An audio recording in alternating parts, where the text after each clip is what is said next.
Have you ever felt eyes on you in an empty hallway, watching from shadows that shouldn't exist?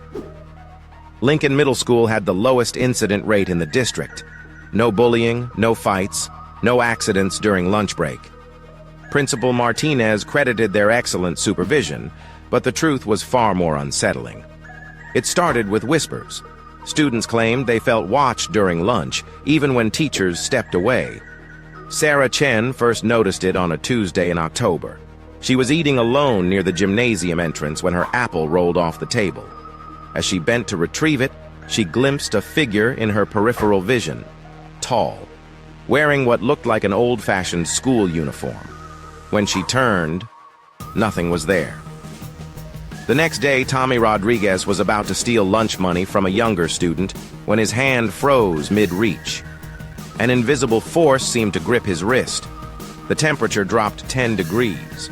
His breath came out in visible puffs as a voice whispered directly into his ear, "Not on my watch."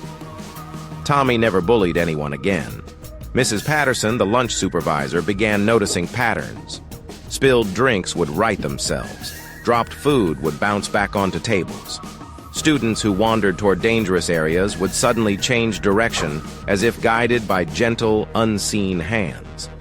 She mentioned it to the janitor, Mr. Kowalski, who'd worked at the school for 30 years.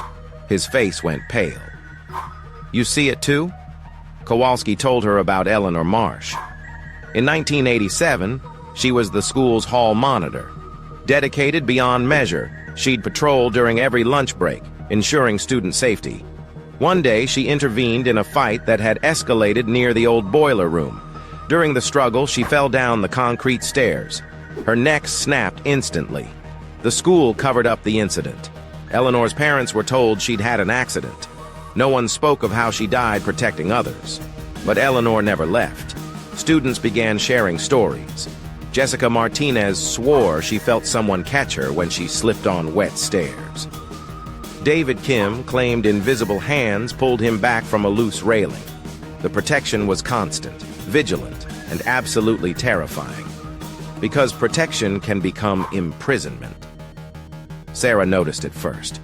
Students who tried to leave the cafeteria early found themselves inexplicably drawn back. Doors would stick, hallways would seem longer, the bathroom passes would disappear from pockets, only to reappear on lunch tables.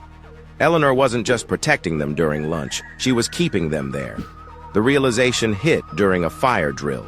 The alarm sounded, but the cafeteria doors wouldn't open. Students pressed against the glass, watching other classes evacuate while they remained trapped. The temperature plummeted. Frost formed on the windows as a voice echoed through the room, distorted and desperate. "It's not safe out there. Stay with me. I'll keep you safe." Mrs. Patterson understood then. Eleanor's protection had become obsession. Her love for the students had curdled into something possessive and wrong. She couldn't distinguish between real danger and imagined threats. In her mind, the only way to keep them truly safe was to never let them leave. The cafeteria lights flickered. Tables began sliding across the floor, forming barriers at the exits. Eleanor's presence grew stronger, more desperate. Students huddled together as the temperature continued dropping. Their breath formed clouds that spelled out words. "Safe here, always safe, never leave." Sarah found her voice. "Eleanor, we know you want to protect us, but we need to go. We need to live our lives." The activity stopped. In the sudden silence, they heard it. Soft sobbing, echoing from everywhere and nowhere. The voice that replied was young, scared, heartbroken. "I failed them once. I can't fail again. I won't let anything hurt you." "You're not failing us," Sarah whispered. "You're scaring us. That's not protection." The doors clicked open. The warmth returned. But as students filed out, they felt her presence following, watching from every shadow and corner. Eleanor Marsh still walks the halls of Lincoln Middle School. She still protects the students during lunch break.